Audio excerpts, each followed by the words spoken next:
घन घमंड नभ गर्जत घोरा, प्रियाहीन डरपत मन मोरा। कि दामिनी दमकी रही घन माही, दामिनी दमकी रही घन माही।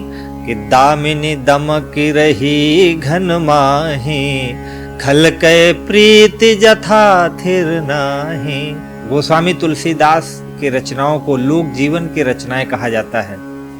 राम कथा गोस्वामी जी से पहले भी लोगों ने लिखी और बाद में भी बहुत लिखी, लेकिन गोस्वामी जी जितना लोकप्रिय नहीं हो पाई। क्यों नहीं हो पाई? उसका कारण ये था कि गोस्वामी जी ने अपने काव्य में जिन उपमाओं का प्रयोग किया है, जिन प्रतीकों का प्रयोग किया है, जिन बिंबों का प्रयोग किया है, वैसा प्रयोग कोई अन्य नहीं कर पाया।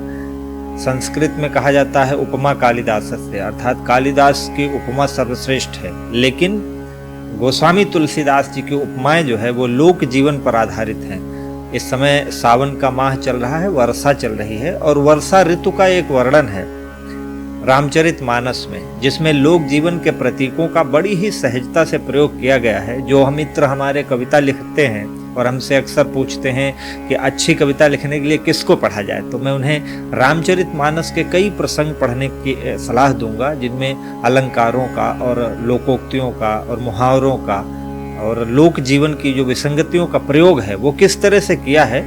इस खंड में आप देखिएगा, भगवान रामचंद्र जी ऋषिमुख पर्वत हैं, बाली के वध के बाद सुग्रीव पंपापुर में है, और ये तय हुआ कि बरसात के बाद सीता का पता लगाया जाएगा। वर्षा होने लगती है और भगवान राम लक्ष्मण से कहते हैं कि लक्ष्मण देखो, चारों तरफ बादल बरस रहे हैं, गरज रहे हैं, और ऐसे में सीता के बिना मन भयभीत है।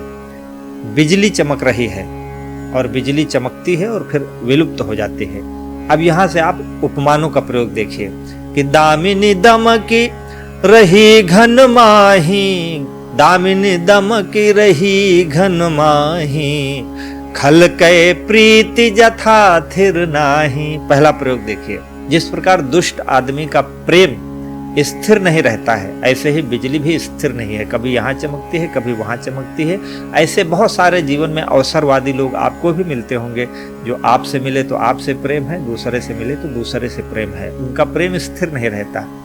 खलकै प्रीति जथा थिर नाही। इसमें प्रत्येक अर्धाली में, आधी अर्धाली में कथा है और आधी में लोक जीवन की विसंगतियों का प्रयोग है। सुनिए कि बरसहि जलद भूमि नियराए, बादल झुक करके बरस रहे हैं। कैसे? कि बरसहि जलद भूमि नियराए, जथा न वही बुध विद्या पाए। बादल जमीन पर झुके हुए हैं। जिस प्रकार से विद्वान आदमी जब विद्या पा जाता है तो विनम्र हो जाता है, झुक जाता है, ऐसे ही बादल झुक गया।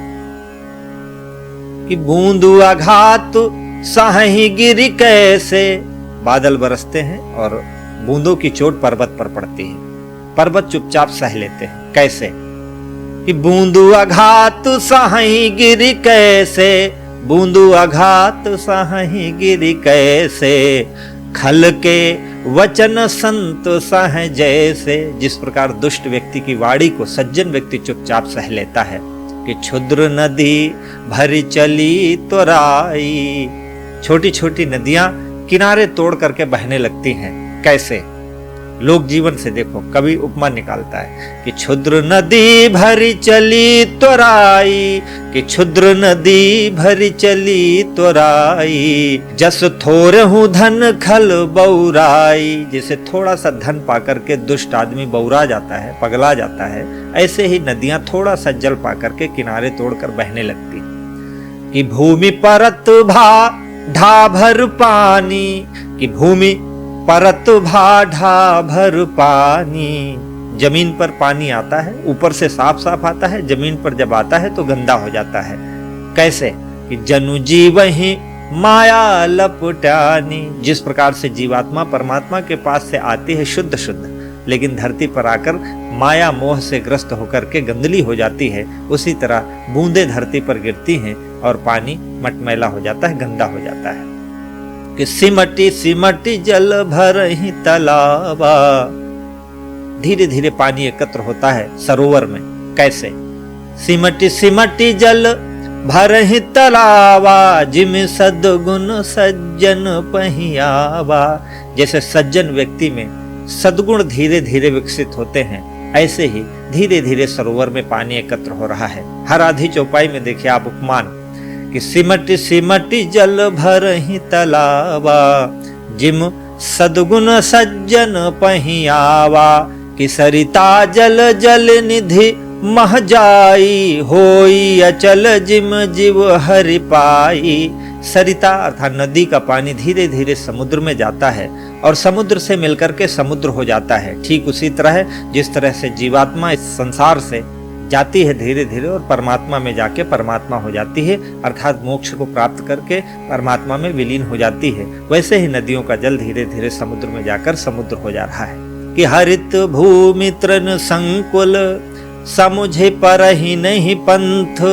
कि जिम पाखंड बादते गुप्त हो ही सदग्रंथ।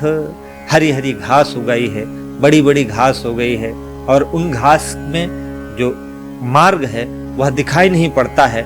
ठीक उसी प्रकार से जिस प्रकार से जब पाखंड अधिक फैल जाता है तो सदग्रंथ लुप्त हो जाते हैं। आज का वातावरण दिखाई पड़ रहा। गोस्वामी जी ने कब लिखा था और आज भी वो प्रासंगिक है। कविता वह जीवित रहती है जो सदियों तक नहीं, आजीवन जब तक जीवन रहता है तब तक कविता का प्रभाव और उसका महत्व विराजमान रहे। गोस्वामी जी ने तब लिखा कि पाखंडवाद जिस तरह फैलता है और फैलने से सदग्रंथ लुप्त हो जाते हैं, ठीक उसी प्रकार जिस प्रकार से धरती पर घास फूस उगाई है और अच्छा मार्ग नहीं दिखाई पड़ रहा है, उसी तरह आज भक्ति के तमाम सारे मार्ग बताए जा रहे हैं और उसमें असली मार्ग क्या है ये विलुप्त हो चुका है। सुनिएगा। दादुर धुन चहु दिशा सुहाई वेद पढ़े जनु बटु समुदाय। चारों तरफ में ढक बोल रहे हैं। ऐसा लग रहा है कि किसी गुरुकुल में बच्चे वेदों का अध्ययन कर रहे हैं। नव पल्लव भय बिटपु अनेका। कि नव पल्लव भय बिटपु अनेका साधक मनु जस मिले विवेका।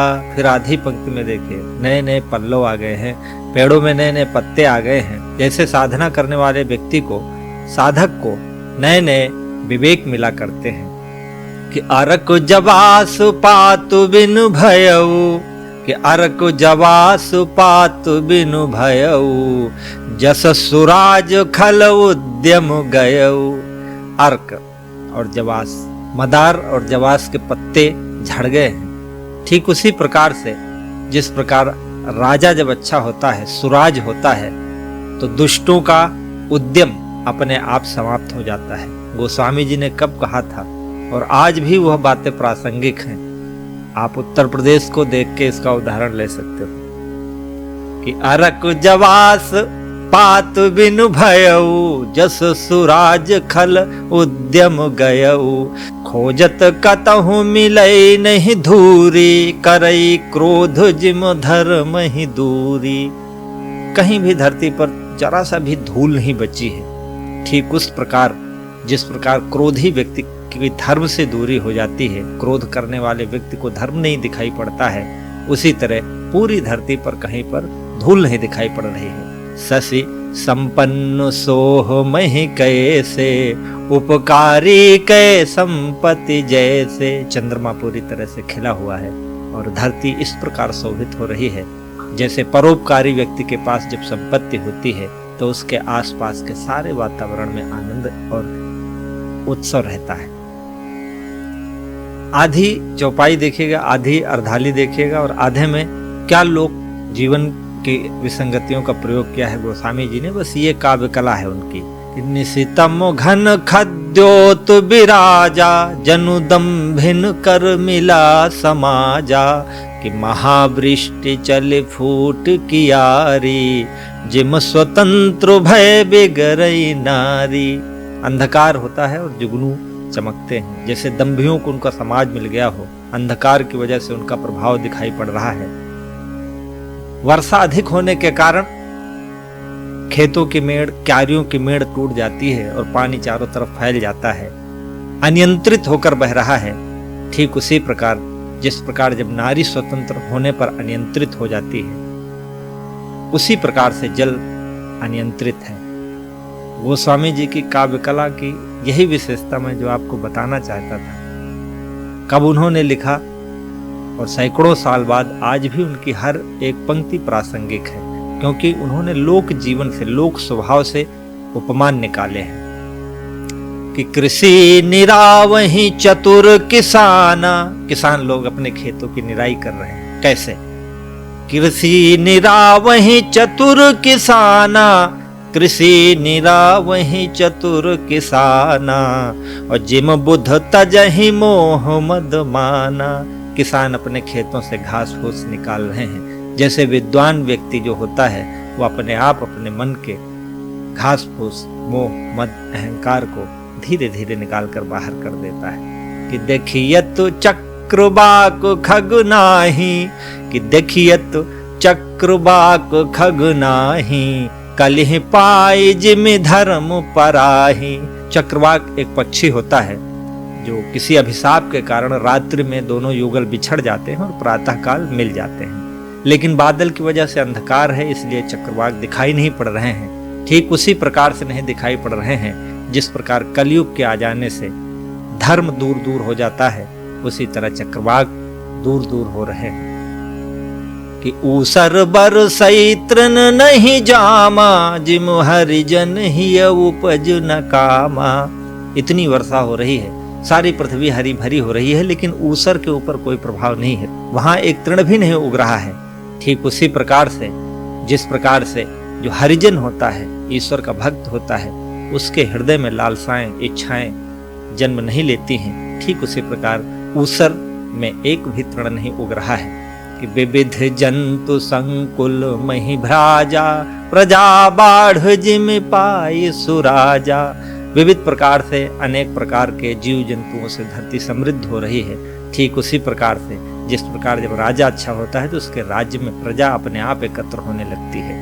कि जहां तहां रहे पथिक थकी नाना, जिम इंद्रिय गण उपजे ज्ञाना। जहां जहां देखिए वहां वहां पथिक विश्राम कर रहे हैं, रुक जा रहे हैं, क्योंकि रास्तों में रुकावटें हैं। ठीक उसी प्रकार से जिस प्रकार से ज्ञान के उत्पन्न होने पर इंद्रियां, हमारी जो ज्ञान इंद्रियां हैं, वो अपने आप स्थिर हो जाती हैं, क्योंकि हम इंद्रियों के कारण ही माया मोह के वश में होते हैं। और जब ज्ञान उत्पन्न होता है तो इंद्रियां व्यक्ति नियंत्रित कर लेता है। ठीक उसी प्रकार से वर्षा के कारण जगह जगह पर पथिक रुके हुए हैं। कबहू प्रबल बाह मारुत, जहां तहां में घुबिलाही, और जिम कपूत के उपजे, कुल सद धर्म नसाही। कभी वायु बहुत तेज चलती है और कभी धीमी चलती है, जिसके कारण बादल कहीं इकट्ठा दिखाई पड़ते हैं और कहीं बिल्कुल बिथके हुए दिखाई पड़ते हैं, दूर दूर दिखाई पड़ते हैं। ठीक उसी प्रकार जिस प्रकार कपूत के जन्म लेने से कुल का सद्धर्म नष्ट हो जाता है, उसी प्रकार से हवा के कारण बादल नष्ट हो रहे हैं। कबहू दिवस महा निबिड़तम, कबहू प्रगट पतंग, बिन सई उपजय ज्ञान जिमे पाए कुसंग सुसंग।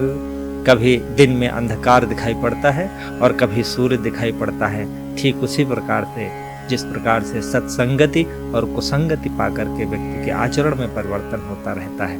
तो गोस्वामी जी की कविताएं इस प्रकार की अनेक सारी कविताएं हैं जिनमें अनेक सारे बिंबों का प्रयोग किया गया है। मैंने पिछले दिनों भी आपको एक सांग रूपक का उदाहरण दिखाया था, जिसमें मैंने भगवान राम को सूर्य के रूप में गोस्वामी जी ने चित्रित किया था।